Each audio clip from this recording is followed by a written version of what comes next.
रहने के लिए व्यवस्था जो किए और उसके कारण आश्रम के ऊपर बहुत सारा प्रेम हो जाता है। विभिन्न कार्य काम करने के बाद भी साधन मानव रामकृष्ण लीला प्रसंग लिखने में मुद्रित होते हैं और उसी पुस्तक के पैसे से उद्बोधनकारी शोध किया जाता है। तो इस तरह से हम लोग पिछले अध्याय में देखेंगे माँ के लिए वो किस तरह से व्याकुल होते हैं और माँ के लिए क्या करते हैं, और हम लोग देखेंगे आज उद्बोधन का जीवन माँ का। हम लोग प्रत्येक सप्ताह माँ की मधुर में नामक पुस्तक से पाठ करते हैं। तो उसी के सिलसिले में आज हम लोग पाठ करेंगे उद्बोधन का जीवन। उद्बोधन माँ का घर है, उन्हीं की सेवा में सभी तत्पर रहते हैं, पर माँ की सेवा की आवश्यकता नगण्य है, बल्कि वे भी यहाँ के दैनिक कार्य में यथाशक्ति सहायता देती है। श्री ठाकुर की सेवा पूजा, संतानों को प्रसाद देना, पान लगाना, यह सब उन्हीं का काम है। वे काम करते रहना ही पसंद करते बिना काम काज के कहीं रहने से वह दूसरे का घर हो जाता है। फिर ठाकुर उनके भक्तों की सेवा को बड़े शौकाती की बात है। दूसरी ओर माँ पर सभी अपना जोर चलाते, उन्हें हरदम कितनी शिकायतों का फैसला करना पड़ता, कितने दर्द हृदयों को अपने स्नेह की पावसाकर शीतल करना पड़ता। फिर इस सबके ऊपर दादी के मन को खुश रखना पड़ता। फिर बड़े मामा की दो मातृ लड़कियाँ नालिनी और मको, माँ की ये दोनों भतीजियाँ माँ की ममता की छाया में पली थी। विवाह हो जाने पर वे ये दोनों माँ के साथ रहते थे। माँ को इनकी भी देखरेख करनी पड़ती, पर उन्हें सबसे अधिक परेशान राधी और उनकी पत्नी माँ को लेकर सुना पड़ता था। माँ असीमधारी पूर्वक सबकी यथोचित व्यवस्था करती।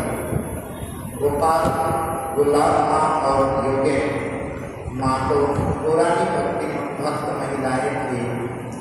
वे भले ही माँ की सेविकाएं थी, पर उनकी सुविधा असुविधा की ओर माँ की दृष्टि रहती। वे सदा इस प्रयास में रहती कि उन्हें कोई कष्ट या असुविधा न हो। उद्बोधन में रहने वाले सन्यासी ब्रह्मचारीगण विभिन्न रुचि और स्वभाव वाले थे, पर सभी माँ के संतान होने के नाते उनके स्नेह के समान अधिकारी थे। माँ को उन सभी के भोजन, वस्त्र और सुख सुविधा की चिंता रहा करती। इस संबंध में एक घटना का स्मरण हो आता है। यहाँ पर साधे संबंध महाराज का है। उद्बोधन के डॉक्टर महाराज पूर्णानंद जी रात में किसी दिन भोजन की पंगत में समय पर नहीं आ पाते थे, इसलिए उन्हें फटकार की शांति पड़ती थी। एक दिन उन्हें बड़ा ही विलम्ब हो गया, इस कारण उन्हें फटकार भी खूब कड़ी मिली। यह देख माँ ने उन्हें अकेले में बुलाकर स्नेहपूर्वक देर से आने का कारण पूछा। माँ की करुणा देख वे रो पड़े और आंसू बहाते हुए बोले, राजा महाराज का आदेश है, नित्य 10,000 जप करना, संख्या का ठीक ख्याल रखना और गलती होने पर शुरू से पुनः जप करना। संख्या में भूल होने पर जप का फल राक्षस खा लेता है। राक्षस के खाने की बात सुन माँ हंस पड़ी और बोली, बेटा तुम लोग बच्चे हो, मन चंचल है, एकाग्र चित्त से जप करने के लिए ही रखाल ने ऐसा कहा है। देखो बेटे, मैं कह रही हूँ, भोजन का घंटा बजते ही ठीक समय पर खाने के लिए चले आना चाहिए। जबकि संख्या की पूरी ना हो तो भी कोई दोष ना होगा। बाद में फिर से सुविधानुसार तुम जप कर सकते हो। माँ का सहारा पाकर संतान का भय दूर हुआ और वे ठीक समय पर भोजन के लिए आने लगे। यहाँ पर हम लोग देख रहे हैं माँ अति कठोर भी नहीं होना चाहिए किंतु अति सरल भी नहीं है। यहाँ पर माँ एक मध्यम पथ का अवलंबन करके साधक को आगे बढ़ने के लिए निर्देश कर रही है। हमारे जीवन में भी यदि हम लोग उद्यमी ना हो, अच्छी तरह से यदि समय निर्देश ना करके चला जाए तो इस तरह से भूल होने की संभावना है, मन चंचल हो सकती है। इसके लिए माँ के आदेश के अनुसार जो यहाँ पर बोली दिए हैं उसका पालन करते हुए हम लोग को भी साधना करना चाहिए। माँ का अहेतुक स्नेह चंद्र बाबू पर विश्राम। उद्बोधन के कर्मचारी चाहे नौकर हो या रसोईया सभी माँ की संतान थे, माँ के स्नेह के समान अधिकारी थे। उन सब के लिए भी माँ उसी प्रकार चिंता करती थी। चंद्र मोहन उद्बोधन में काम करते थे। वे कलकत्ते की गलियों में नौकरी की तलाश में भूखे प्यासे भटक रहे थे कि सौभाग्य से उन्हें उद्बोधन में काम मिला। वेतन फालतू ही मिलता। उनके परिवार के लोग पूर्व बंगाल में रहते, उनका भरण पोषण करना पड़ता। तंगी से ही दिन गुजर रहे थे। धीरे धीरे वे माँ के स्नेह पूर्ण कृपा के अधिकारी बने। आवश्यकता अनुसार वे माँ का छोटा बड़ा काम कर लिया करते। माँ भी उनसे स्नेह करती, पेट भर अच्छा प्रसाद खिलाती। धीरे धीरे चंद्रबाबू के दिन गिरे। उद्बोधन की पुस्तकों को बेचकर वे ऊपर से और कुछ कमा लेते। ऐसे समय समाचार आया कि कीर्ति नासा पद्म नदी में सर्वनाशी बाढ़ आई और चंद्रबाबू का घर मकान सब कुछ उस बाढ़ में नष्ट हो गया है। सिर देखने को भी कोई जगह नहीं रहा। संगे संबंधी रास्ते पर खा बैठे हैं। यह सुन चंद्रबाबू का सिर चक्कर खा गया। कुछ समझ न सके कि क्या किया जाए क्या नहीं किया जाए। भूख नींद जाती रही, लगा कि वे पागल हो जाएंगे। उस अवस्था में माँ अपनी प्रिय संतान चंद्र की विपत्ति को जान बड़ी दुखित हुई। उन्होंने अकेले में चंद्र को बुलाया और कहीं से इकट्ठे किए गए 300 रुपये उनके हाथ में देकर स्नेह भरे स्वर से बोली, देश चले जाओ और उनकी कोई व्यवस्था कर पाओ। माँ का शुभ आशीर्वाद पाकर डूबते चंद्र को किनारा मिला। वे देश गए और नई जमीन खरीद कर अपने रिश्तेदारों को फिर से घर में बसाकर आए। चंद्रबाबू ने माँ को इस अहेतुक कृपा के बाद भक्ति भरे चित्त से भावरूप से हमें बहुत बार सुनाई है। इस प्रकार की जितनी विभिन्न घटनाएं उद्बोधन में घटा करती, इसकी कोई संख्या नहीं, कोई गिनती नहीं। विभिन्न भाव और विभिन्न स्वभाव वाले अनेकों संतानों को स्नेह पास में बांधकर उद्बोधन के उस छोटी सी जगह वाले मकान में माँ ने जो एक अद्भुत माहौल खड़ा किया था, उसे देखकर लगता था कि हे सर्वस्व हृदय संस्कृति महामाया, इस विशाल वैचित्र्यपूर्ण जगत को जहाँ दो वस्तुओं में कोई समानता नहीं दिखती, व्यवस्थित रूप से चलाना तुम्हारे ही द्वारा संभव है। जयरामपट्टी में उद्बोधन में रहने से माँ को शारीरिक श्रम कम ही करना पड़ता। संसार की जमींदारी वहाँ कम होने से मन ही हल्का रहता। फिर अंतरंग संतानों द्वारा सेवा और सुख सुविधा का ख्याल किया जाता। भोजन आवास का प्रबंध भी ठीक होता। स्थान और जलवायु अच्छी होने से स्वास्थ्य भी ठीक रहता। उधर जयरामपट्टी में सब प्रकार की सुविधाएं थी। कष्ट इसके ऊपर फिर मलेरिया का प्रकोप, फलस्वरूप वहाँ स्वास्थ्य ठीक न रहता और कुछ भी दिन में शरीर टूट जाता। देहधारी मात्र यह चाहता है कि उसका शरीर आराम और सुख से रहे। परमात्मा अपने शरीर की आराम आदि के प्रति सर्वथा उदासीन रखता। वे तो बस संतानों की सुविधा और आराम ही देखा करती। इसलिए माँ असुविधा और कष्ट के बावजूद जया पार्टी में ही रहना पसंद करती।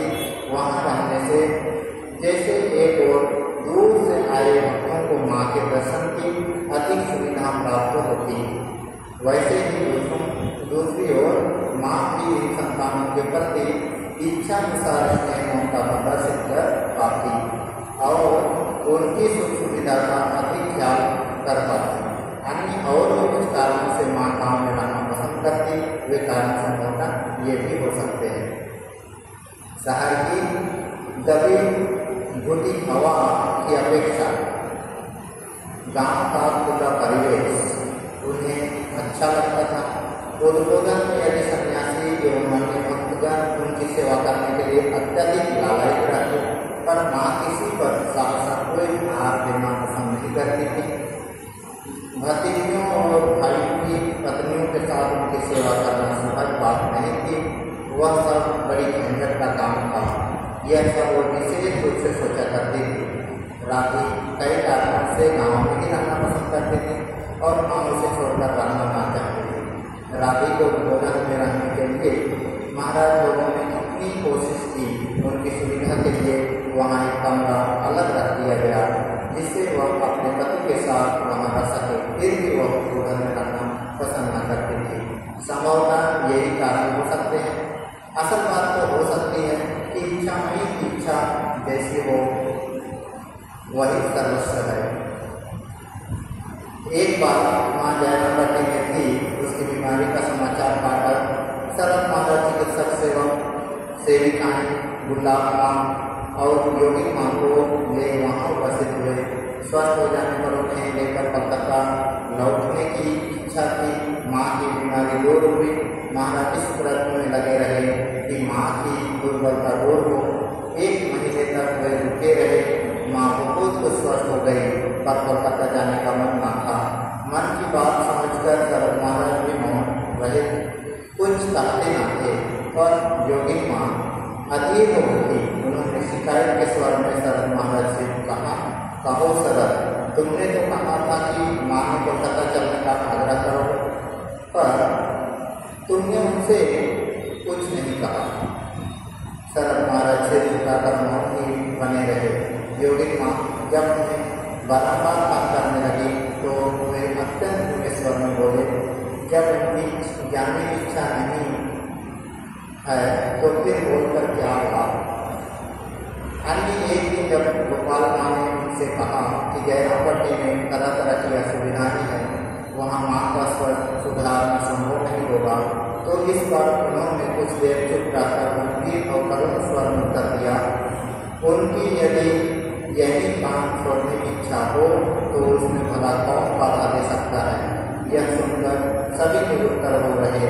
माँ की महिमा को जानने और समझने वाले ये सब भक्त और ज्ञानी पुरुष उनकी इच्छा के विरोध कुछ भी नहीं कहते थे, पर हाँ उनके चरण कमलों में अपनी व्याकुल प्रार्थना वे अवश्य निवेदित किया करते।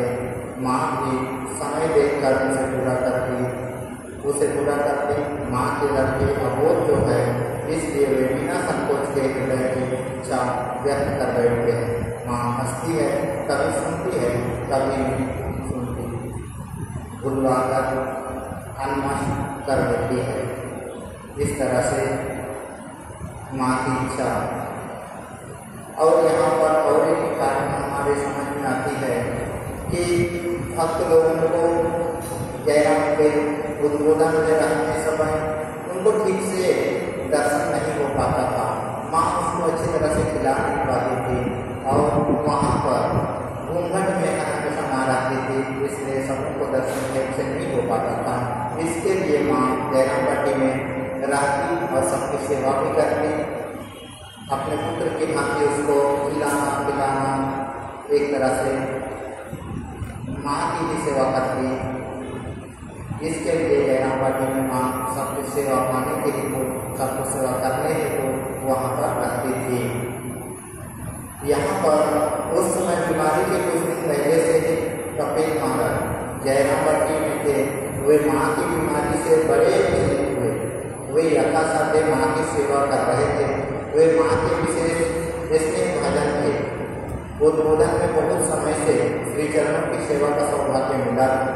माँ कुछ ठीक हो ही रही थी कि वे माँ से बार-बार कोलकाता चलने का आग्रह करने लगे, पर माँ उनकी बात को सुना कर देती। दूसरों से कहती, वे लोग तो है नंगा सन्यासी के दल के रुको, दल के लोग कहे रुको तो कहने से कुछ खड़े हुए और बैठो कहने से बैठ गए। ना कोई चिंता ना कोई सोच, कंधे में कंबल डाला और चल पड़े। पर मैं क्या ऐसा कर सकती हूँ? मुझे कितनी बातें सोचकर काम करना पड़ता है जिससे किसी को कोई परेशानी ना हो। शरद महाराज के लौट जाने के पश्चात भी और उस समय तक अति आनंदपूर्वक माँ के स्नेह का आस्वादन करके कपिल महाराज जयराम बाटी से वापस लौटे। माँ कोलकाता नहीं गई। स्वस्थ होने के कुछ समय उपरांत माँ ग्वालपारा के भक्तों के आग्रह पर वहाँ गई और जगदम्बा आश्रम में रहकर आनंद का स्रोत प्रवाहित कर दिया। पर भक्तों का वहाँ अधिक दिन न रहा। माँ पुनः मलेरिया की शिकार हो गई। फिर से कोलकाता से पहले के चिकित्सक और सेवक आए, फिर शरद महाराज आए और योगिक माँ भी आई। माँ स्वस्थ हो जयराम बाटी लौटते ही बोली, अब इस बार बिना गए काम नहीं चलेगा। बार बार ये लोग इतना कष्ट सहकर आते हैं और मैं न जाऊँ तो क्या यह शोभा देता है? शरद महाराज माँ का मनोभाव जानकर निश्चित हुए और प्रणाम करते समय आनंद मन से बोले, आपकी बार माँ आपको यहाँ छोड़कर नहीं जाऊँगा। माँ भी प्रसन्न होकर धीरे धीरे बोली, हाँ बेटा, तुम दिन देख लो, तुम लोगों के साथ शीघ्र ही चली जाऊंगी। इस तरह से हम लोग उद्बोधन का जीवन और जयराम बाटी का जीवन, माँ की संक्षिप्त चर्चा यहाँ पर पढ़ाई किए। आज के लिए हम लोग यहीं पर अपना पाठ समाप्त करते हैं। ओम